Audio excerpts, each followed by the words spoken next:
Good morning, boys. Good morning. Good morning. I know we have had like a bazillion snowfalls this year, but it still never gets old. Just how pretty the trees look. It's never near as pretty on camera as it is in person. That's so pretty. Handsome. They look handsome? Yeah. What are you talking about? They may look pretty. What? What are you doing to me? Do you want me not to be able to go anywhere? No. You're standing on my feet? You want me to walk with you on my feet? Yeah, it's a ride. You want to go for a ride? Okay. Well, what do you think? It's fun. Okay. Elijah, I am impressed. Often I still come and like slice the bread for the kids. You did? Well, usually it's when someone else's. Well, often I'm down here slicing it, and I know it's tricky for the kids to, you know, slice a loaf of bread. I am quite impressed. Are you satisfied with your hair this morning? Turn around, let's see the back. Zara was so excited after I French braided her hair yesterday that she would have curly hair today. Do you love having curly hair so much? Yeah. It's so pretty. I like having Tell her. You like having your normal hair? Wesley, tell her. Say, Zara, you look so pretty. I just look so pretty. Yeah, it's nice to tell girls that they look so pretty. Your hair's so nice when it's short. Okay, try that again. Start from the beginning. You have to hear a few beats. And well, start from where you were, but listen to the metronome. Watch it. Look at the metronome. Watch it tick, and you have to start with it. Look at this epic bedhead. This is something else. Okay, hold on. So you're going, hold on here. What is the tempo of your song? Are you going 1, 2, 3, 1? You should just do slower and go 1, 2, 3, 1, 2, 3. 1, 2, 3, 1, 2, 3, 1, 2, 3, 1, 2, 3, 1, 2, 3, 1, 2, 3. It's supposed to be at Are you going by what tempo it says here? Yeah. You're not ready to go that fast. Do you know how fast that is? It's like this. Da da da da da da da da da da da da da da da, and you're not ready to go that fast, right? We're just starting to figure out the metronome over here. I got busy helping Simeon. I over toasted my bread and overcooked my egg, but I'm having some avocado toast this morning. I actually think I'm gonna shift that egg over and I'm gonna cook one more egg. This looks like a 2-egg piece of toast. Do you want an egg too? Yeah, get yourself one. I'm doing this on camera. I never do this, you guys. I never do this one-handed egg thing. What am I even doing? I did it. I watch all the, you know, the pro bakers, and I'm like, how do you do that? How do you do that one-handed? You got one extra. Look, you got some in it. I did? Oh, yeah, so I did. I see that now. The nice thing is, when it starts cooking, I usually find it pretty easy to find the eggshell because it's such a different white than the egg cooking. Oh, I'm sorry, Simeon. I really didn't leave space for yours. Let's just do one, and then we'll cook another after, okay? Good morning, friends. I figured it's time for me to show my face on here. I've just been showing my kids' faces, but why would I show my face when I have so many cute kids to show their faces? But I really had nothing to say. I just wanted to say good morning. Welcome to today's Day in the Life. We just finished what lesson are we on? Lesson 16 of our Antarctica unit. This one was very like geographically heavy. It was talking a lot about different mountains and historical sites and stuff there. And so, oh, I forgot to read these timeline dates, but I thought I'll get the iPad out and go onto the Gather Round app, and I think this would be the perfect lesson to watch a few videos to go along with the lesson. So on the app here, I just go to Antarctica. So here I can see the different resources for the different lessons. So lesson 16, the wonders of Antarctica. And then you can see here, they have things like an Octonauts episode, and then they have different YouTube videos you can watch showing, you know, just more in depth what we learned in this lesson. And sometimes seeing it visually is really helpful for the kids. For instance, scientists breached the ancient underground Lake Willans in West Antarctica and found microbes under 800 meters of ice. Wesley's been I thought you were gonna want to watch the video, but he's been asking me to get down this puzzle. Which one? The Thomas puzzle?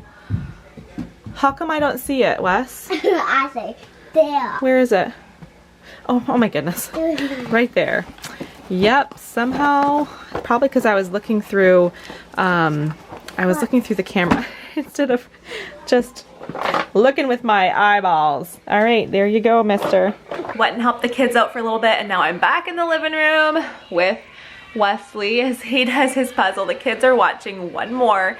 So as soon as we pull the iPad out and start watching, you know, little videos to go along with their lesson, they're like, oh, can we watch another one? Can we watch another one? Can we watch just one more? And I don't quite know if it's that they want to learn more about this topic or if it's simply just more screen time that delays them doing more work in their books. Either way, I'm letting them watch one more show. It's a little 10-minute video, so I have a few minutes here. How are you doing so far? Good. Let's see. You are doing good. I did the red person. You're doing a great job. The red person or the red train? Train. The red train. Because he does a person. A train can be a person. A train can't be a person? Yeah. You're right, but they kind of make the train into a character like a person, right? Yeah. With the eyes and mouth and they talk. Yeah. That's kind of funny. Okay, it's Mommy's turn to talk, okay? If I just let Wesley talk for as long as he wants to, he'll never stop talking. We have so many conversations through the day. But while I'm talking about screen time, I wanted to mention one other thing. We don't do screen time on a daily basis. I'm usually actually pretty like Monday to Friday we don't have screen time. Of course the kids do their math on screens, and then I occasionally let them do an educational app or educational website. So the younger ones will sometimes do reading eggs. The older ones, especially Charity, loves, hey, what did I say? I said that it's my turn to talk, remember? Especially Charity loves the program Night Zookeeper, and Night Zookeeper has an offer right now I wanted to let you guys know about. It is an affiliate link, so take that as you will if you want to use it. I do get a very small amount of income from that if you guys want to check out Night Zookeeper, but the link I have down below is for you get a 7-day free trial if you sign up, and then after that 7-day free trial, you will also get 55% off of your annual subscription. I just scooted back a little bit here on the floor because where I was sitting, I felt like I was so washed out on the camera. I think just the fresh snowfall outside is making my house so bright, and I will not complain about that. But March is a pretty big month with Night Zookeeper because March is World Creative Writing Month. That's a mouthful to say, World Creative Writing Month. And so they have this challenge going on right now, this 5 million word challenge. If you guys have never heard of Night Zookeeper, it is an online learning program that helps kids with their reading and their writing and their creative learning skills. It's been a program that we just really enjoy in our homeschool, in our family, in just pushing the kids in their creativity, their vocabulary, their grammar, all that. So I will link Night Zookeeper and that coupon code down below in my description box.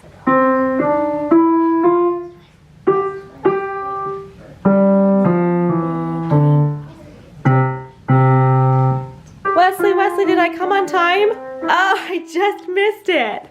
I was trying to time it right that I came to see you put the last piece in. Wesley, I think that's the biggest puzzle you've ever done all by yourself. But Charity helped me did it. Oh, did Charity help you a little bit? I missed that. I didn't know that. Well, that was still a good job. Almost all by yourself, right? I did most of it. Okay, good. I'm in the middle of doing some early dinner prep. I'm just chopping up some potatoes here. I've got some other potatoes ready to go because I'm going to my sister's house this afternoon and I'm gonna bring her some supper. So I'm chopping our potatoes up, bringing her some potatoes. When I'm at her house, I'll just chop them up, roast them for her. And then I'm also, just need to look in the freezer here. I'm also going to bring her, I have to dig way down in my freezer. Hold on a second. I hope this box isn't too mangled. But some of this battered fish as well. I'm just going to stick this into our other freezer so that I can just quickly grab it when we're heading out the door. The kids are going for a little outside playtime. They sometimes take forever to actually get out the door. But I'm gonna bring the fish and the potatoes and sweet potatoes to her for just a nice, if I have room in this freezer, my goodness. For just a really nice, easy dinner. And then when I get home, I am chopping up these potatoes now because I think if I put them in a bowl, in a container full of water, then I can just pat them dry when I get home, put oil on them, put them in the oven. I think they won't go like brown if they're sitting in water. So that's our plan for the afternoon. We're trying to get through school pretty quick so that we're done before going out this afternoon. But as I am chopping here, why am I filming at such a horrible angle? I'm too lazy to go get my tripod out, so this is the angle you've got. Okay, I'll lean over a little bit here. No, this is too weird. Okay, let's see. Can I put you guys up here? Why am I so lazy? I could just go grab my tripod. Okay, this angle's gonna have to work. But while I am chopping these potatoes and thinking about, you know, making a meal for others, it reminds me of not long ago, I posted a video and I said, we have guests coming over. What do you guys like to serve when you have guests over? And you guys left such great suggestions in the comments, and I didn't use any of your suggestions, but some of your suggestions I was like, oh, I need to make that for us. So somebody suggested like a sweet and sour sauce over rice, and I was like, oh, I should do that. And then I remembered we were out of rice, but I had rice on my grocery list for the next time I went shopping, and then the next week I put that on our meal plan because I was like, yes, I haven't made sweet and sour meatballs in forever. So you guys had some great ideas, but I did want to say what I ended up making that night that we had guests over. I made, for the first time, this is not an expert tip. The expert tip would be, do not make a meal for the first time when you're serving it to guests. Our guests were some of our best friends, and you know, I wasn't like trying to impress them, and so if the meal didn't turn out, that would be okay. But I mean, I did want to serve a yummy meal. But I found this recipe for, it was like a beef pie. What was it called? Something beef pie. And so I made some pie crusts, and then think of like a chicken pot pie but with beef. But with the beef was like grated potato, grated carrot, a whole bunch of spices.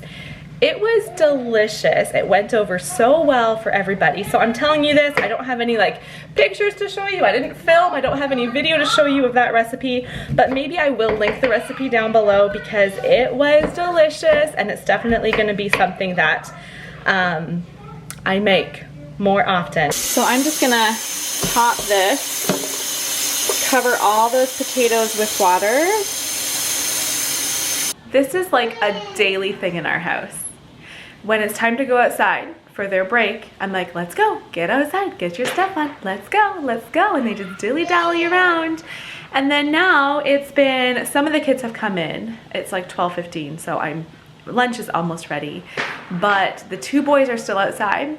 I wanna say they've been out, it's been almost an hour, 45 minutes at least, still going strong. And it's like, do I call them in to get some math done? Because I didn't want to get math done this morning before we go out. I mean, now it's too late. I'm going to call them in for lunch shortly.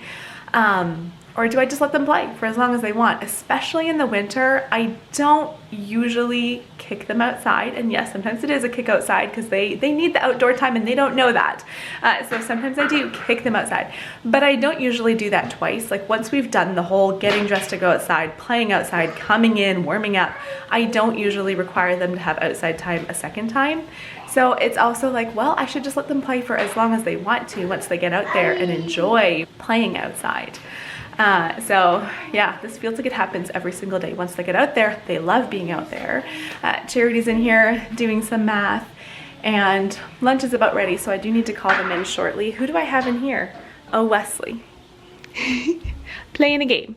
I'm just toasting some cinnamon raisin bagels for lunch. I'm going to, I wanted to slice up a few apples too.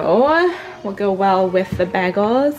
And then for my lunch, a couple of leftovers I had in the fridge that needed to be used up. So it's the last of some chili, and then I also had some quinoa. So I just mixed them together and I'm gonna eat that for lunch. Can you open it or do you need help? Okay, I'll have to finish filming because I can't do it one-handed. Everyone's in. We're having lunch. I'm gonna close the video here today, just ending off our morning. Hope you enjoyed this. Not really much of a day in the life, more of a morning in the life, but hope you enjoyed it. We'll see you next time. I was gonna turn the camera around so everybody could say bye. Bye. Bye. Bye. Thumbs up. Woohoo. Thumbs up. Thumbs up.